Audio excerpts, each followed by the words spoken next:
నమస్తే అండి. ఈ నిమ్మకాయలు సెటప్ ఏంటనుకుంటున్నారా? ఈరోజు మనం చేసే వంట అందరికి ఇష్టమైన పులిహోర అండి.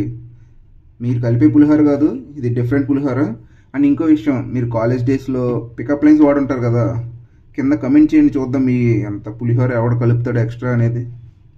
ఓకే, ఫస్ట్ ఏంటంటే నిమ్మకాయ రసం పిండుకుని దాంట్లోకి కొంచెం పసుపు ఉప్పు వేసి కలిపేసుకుని ఆల్రెడీ వండుకున్న రైస్లో కలుపుకుందాం. మొత్తం గిన్నెలోకి ఇలాగ మొత్తం పిండేసుకోండి. రసం పిండుకున్న తర్వాత కొంచెం ఉప్పు, అలాగే అవుతుంటాయి, మనం ఏం చేయలేము. నెక్స్ట్ ఇవి ఉన్నాయి కదా ఎక్స్ట్రా, ఇవన్నీ తీసేసుకోండి పక్కకి. చేతులు గట్ట పెట్టకండి కక్కుర్తిపడి. సో దీంట్లో కొంచెం సరిపడేంత ఉప్పు వేసుకోండి. మీకు ఎంత రైస్ వేసుకున్నా నాకు తెలియదు కదా, సో అందుకే సరిపడంత అన్న. అలాగే ఒక ఫుల్ టేబుల్ స్పూన్ పసుపు కూడా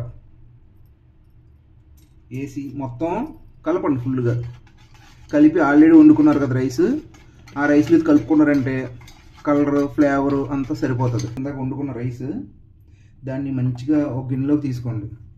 సో అదండి, రైస్ చల్లారిపోయింది. దీంట్లోకి ఇందాక మనం చేసుకున్నాం కదా ఈ నిమ్మకాయ నీళ్ళు, పసుపు, ఉప్పు వేసుకుందాం. మంచిగా కలుపుకోండి. ఇది అంతా మిక్స్ అయ్యేలా కలుపుకోండి. సో చూసుకున్నారు కదా, బాగా కలర్ మారే వరకు కలుపుకున్నాను. మీరు కొంచెం వాటర్ తక్కువ వేసుకుని పెట్టుకోండి రైస్. మా వాళ్ళకి చెప్పాను కానీ వాళ్ళకి రైస్ పెట్టడం కూడా రాలేదు. చూడండి, ముద్దగా ఉంటుంది, అంతే, ఏం కాదు. టేస్ట్ అయితే బాగుంటుంది, కాకపోతే అలా ఉంటుంది. దీనికి మనం తాలింపు రెడీ చేసేసుకుందాం. ఇంకా లాస్ట్ అయితే మిక్స్ చేయడమే లేట్. సో ఇలా ప్యాన్ పెట్టుకుని ఇది వేడెక్కుతున్న తర్వాత ఒక 3-4 టీ స్పూన్లు ఆయిల్ వేసుకోవాలి. ఎంతమంది ఉంటే అంతమంది రైస్ తీసుకుని ఉంటారు కదా, దానిలోకి సరిపడగా మినపప్పు వేసుకోండి. అది అయిన తర్వాత వెంటనే దానికన్నా కొంచెం ఎక్కువ పచ్చెనగపప్పు తీసుకోండి. దీంతోపాటు లైట్గా జీలకర్ర వేసుకోండి, లైట్గా ఆవాలు కూడా వేసుకోండి,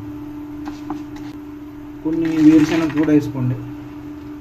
ఇలా ఫ్రై అవుతుండగా కట్ చేసి పెట్టుకుని ఎండుమిర్చి కూడా వేసుకోండి. పాటే కొంచెం కరివేపాకు వేసుకోండి.